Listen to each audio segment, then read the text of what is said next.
क्योंकि तो अपन पढ़ चुके हैं। ये कैसा जीव अजीव तत्व अरु आश्रव बंध अरु संवर जानो निर्जर मोक्ष कहें जिन तिनको त्यों ज्यों का त्यों सरधानो। जैसे भगवान ने 7 तत्वों का स्वरूप कहा है वैसा का वैसा मुझे उस पर श्रद्धान करना, ये व्यवहार सम्यक दर्शन। जब ऐसा श्रद्धान करूंगा तब फिर मेरी अपने इन 7 तत्वों के बीच में से आत्म तत्व की तरफ रुचि होगी, और जिस दिन मेरी 7 तत्वों के बीच आत्म तत्व पर रुचि हो गई मैंने प्राप्त कर लिया जो मुझे प्राप्त करना था। देखो जिस व्यक्ति को हमें 7 तत्व नहीं मालूम वो आत्मा की सुध होएगी क्या? और हम कह रहे हैं कि आत्म रुचि का नाम, तो वो कहता आत्म क्या है ये? तो कहते ये 7 तत्व हैं, जीव अजीव आश्रव वन संवर, इनमें एक आत्म तत्व है।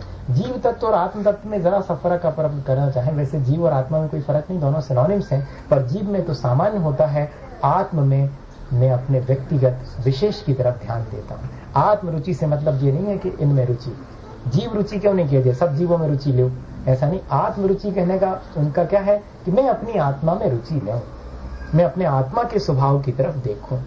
तो ये व्यवहार हो गया है सोई समकित व्यवहारी।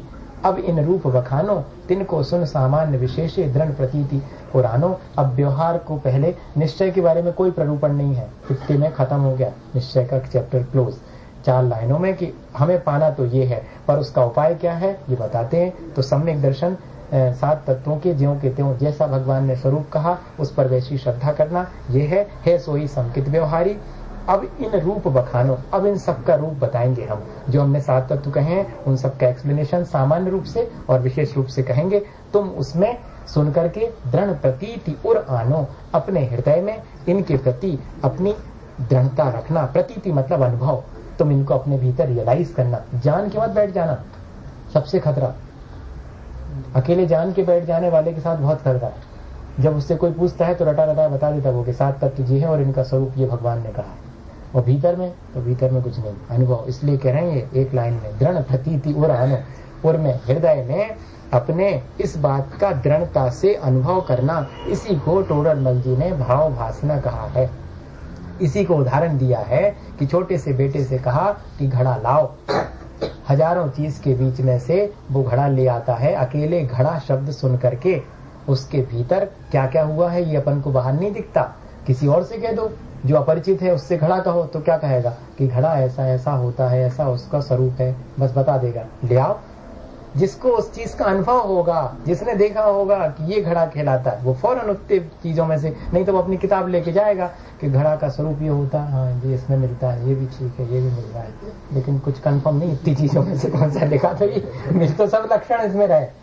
और अगर एक बार माँ ने जाकर के बता दिया कि बेटे ये घड़ा है, और घड़ा देखने के बाद उसका स्वरूप बताया है, तो फिर देखिएगा उस पर प्रतीति, पहले स्वरूप पढ़ लिया उसने, फिर उसको बता भी दिया किसी अनुभवी ने जाकर के कि ये घड़ा है, अब गलती नहीं हो सकती। थ्योरी और प्रैक्टिकल यही कहना चाह रहे हैं यहाँ पर कि मैं जो स्वरूप बताऊंगा उसको अपने हृदय में अनुभव में लाने की कोशिश करना, तब वो सम्यक दर्शन कहलाएगा। अकेले 7 तत्वों को जान लेने का नाम या उन 7 तत्वों के नाम रट लेने का नाम सम्यक दर्शन नहीं है। जीव कहने से अपने आत्मा का अनुभव होना चाहिए, अजीब कहने से इन सब चीजों को अजीब की तरह इनके साथ व्यवहार होना चाहिए।